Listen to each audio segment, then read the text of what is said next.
Like hell, it's non-binding, Donald Trump has said of the 2015 UN deal to cut carbon pollution.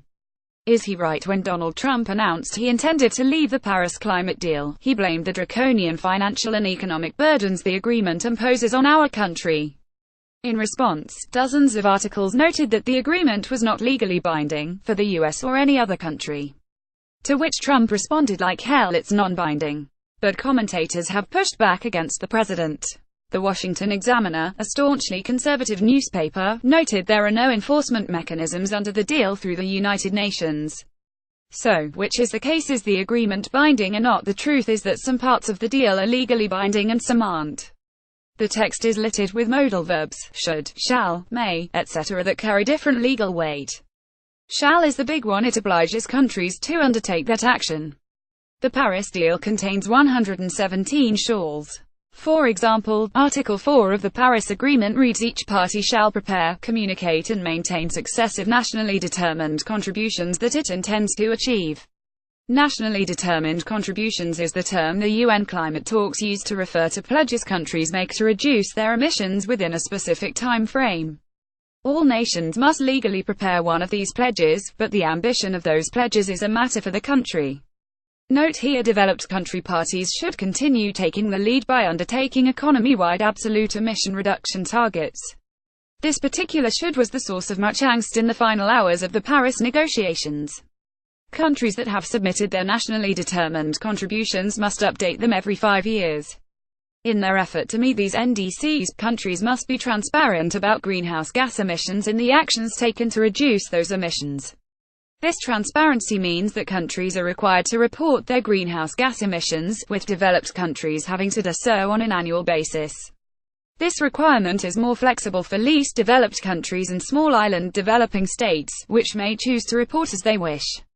In addition to transparency about emissions, developed countries must also communicate the finance and other support given to developing countries to help meet their respective NDCs. Comment: Paris climate deal needs to be politically, not legally, binding. Article 4 also says support shall be provided to developing country parties. While Trump described the billions and billions and billions of dollars that the US would be required to provide, the pledge is collective among all the wealthy nations. The US has no required contribution. So why is the Paris Agreement so flexible? A look at previous international climate agreements might suggest that the Paris Agreement aimed to change things up, steering away from the binding nature of previous agreements.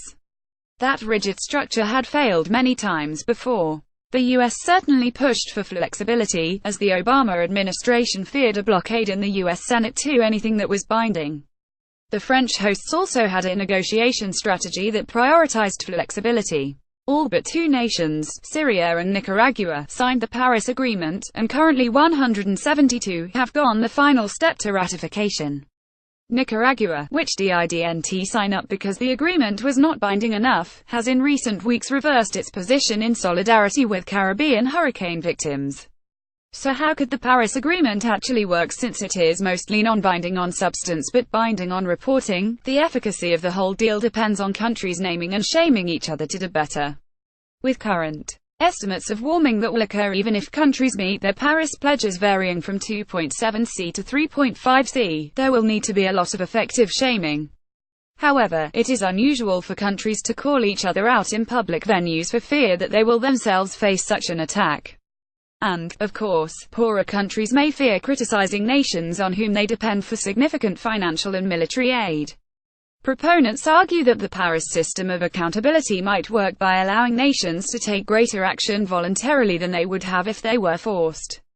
Todd Stern, former U.S. lead negotiator, said in June this structure recognizes that norms and expectations can often be more effective in encouraging robust action than legally binding requirements, which, paradoxically, can yield weaker action as some countries lowball their targets for fear of legal liability. The Paris Agreement built a regime that was not only acceptable to all from the start, but designed to evolve in precisely the direction needed to meet our profound climate challenge, he said. Timmons Roberts is a U.S. sociologist and Iselson Professor of Environmental Studies at Brown University. Angelica Arellano is an undergraduate student at Brown University.